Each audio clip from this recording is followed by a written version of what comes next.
আকাশ থেকে নিরাপদ দূরত্বে থেকে যুদ্ধবিমানের মাধ্যমে তুমুল বোমাবর্ষণ, নির্বিচারে মানুষ হত্যা। সর্বোচ্চ নেতা হাসান নাসরাল্লাহ সহ শীর্ষ নেতাদের হত্যা। তারপরও ইসরায়েল পারল না লেবাননে। শেষ পর্যন্ত পরাজয় মেনে নিয়ে যুদ্ধবিরতির কাগজে মাথা নিচু করে স্বাক্ষর করতে হল ইসরায়েলের কসাই প্রধানমন্ত্রী বেনিয়ামিন নেতানিয়াহুকে। ঠিক যেন ২০০৬ সালের ঘটনার পুনরাবৃত্তি হল। হম্বিতম্বি করে সেবারও তারা লেবানন আক্রমণ করেছিল, কিন্তু পরাজয় মেনে শেষ পর্যন্ত ফিরে আসতে হয়। নিজেদের সহ পশ্চিমা অস্ত্র প্রতিরক্ষার এক বিশাল ভাণ্ডার নিয়েও হিজবুল্লাহর সামনে ২ মাসও টিকে থাকতে পারল না নেতানিয়াহুর বাহিনী।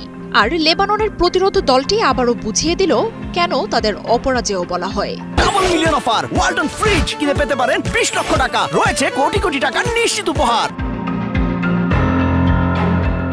যুদ্ধবিরতি কার্যকরের পর জাতির উদ্দেশ্যে দেয়া এক ভাষণে নেতানিয়াহু বলেন, হিজবুল্লাহর শক্তি সামর্থ্য বহু গুণে কমিয়ে দিয়েছে তারা।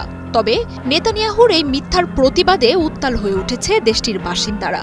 ইয়ার লাপিদ সহ বিরোধী দলগুলো স্পষ্টই জানিয়েছে আত্মসমর্পণ করেছেন নেতানিয়াহু। এর আগে ২০০৬ সালেও একইভাবে হিজবুল্লাহর কাছে পরাজিত হয়ে লেজ গুটিয়ে পালায় ইসরায়েলের সেনারা।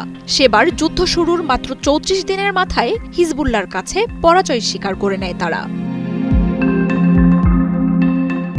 ইরানের নেতৃত্বাধীন ইসলামী প্রতিরোধকের অন্তর্ভুক্ত হিজবুল্লাহ অর্থ আল্লাহর দল। কয়েক লাখ যোদ্ধা ও অত্যাধুনিক অস্ত্রের সমন্বয়ে গঠিত হিজবুল্লাহ বিশ্বের যে কোনো শীর্ষ সামরিক শক্তিধর দেশের সেনাবাহিনীর চেয়েও সমৃদ্ধ।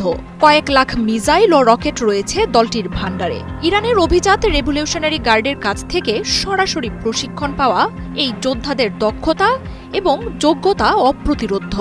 আধুনিক প্রযুক্তি ও অস্ত্র চালনার দক্ষতা থাকা এই যোদ্ধারা গেরিলা যুদ্ধে অদ্বিতীয়।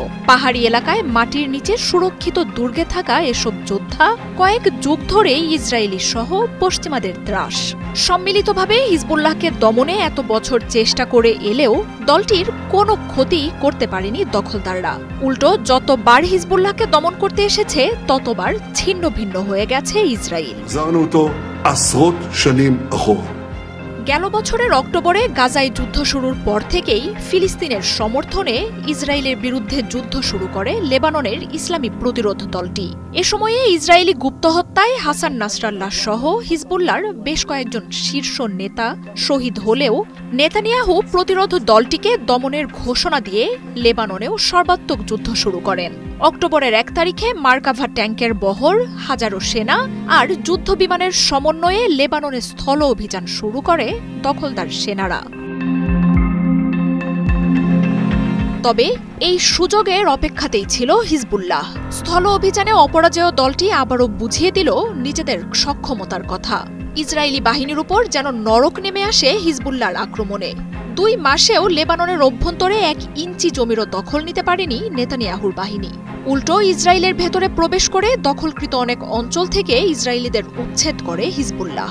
দুর্ধর্ষ প্রতিরোধ দলটির ক্রমাগত হামলায় মৃত্যুপুরীতে পরিণত হয়েছে হাইফা, নাহরিয়ার মতো শহরগুলো। তেল আবিবের কেন্দ্রস্থলে প্রতিরক্ষা বাহিনীর কার্যালয়, সামরিক ঘাঁটি, মোসাদের সদর দপ্তর, নেতানিয়াহুর বাসভবন। ইসলামী প্রতিরোধ দলটির আক্রমণ থেকে রেহাই পায়নি কোনো কিছুই।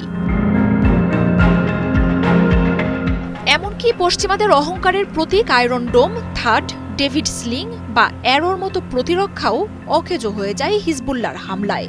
গোলানি ব্রিগেড সহ ইসরায়েলি বাহিনীর শত শত এলিট সেনা প্রাণ হারিয়েছে এই যুদ্ধে। পরিস্থিতি এমন দাঁড়ায় যে শেষ দিকে ইসরায়েলের সেনারা প্রাণ ভয়ে আর হিজবুল্লাহর বিরুদ্ধে যুদ্ধে যেতেই রাজি হচ্ছিল না। ধ্বংসস্তূপে পরিণত হওয়া দেশ, ফুরিয়ে আসা অস্ত্র আর অগণিত সেনা ও বেসামরিক নাগরিকের প্রাণহানিতে নেতানিয়াহু যুদ্ধ বন্ধে মরিয়া হয়ে ওঠেন। শেষ পর্যন্ত যুক্তরাষ্ট্র, ফ্রান্সের মতো মিত্রদের চেষ্টায় হিজবুল্লাহকে রাজি করিয়ে পরাজয়ের শামিল এক যুদ্ধবিরতি প্রস্তাবে সম্মত হন নেতানিয়াহু। এবারের যুদ্ধেও মাত্র ২ মাসের কম সময়ে ইসরায়েলকে ধ্বংস করে দিয়েছে হিজবুল্লাহ। ফিলিস্তিনিদের সমর্থন করা হামাস, হিজবুল্লাহ বা হুথির অকুতোভয় যোদ্ধারা যুদ্ধের ময়দান ছেড়ে পালিয়ে আসা শেখেনি।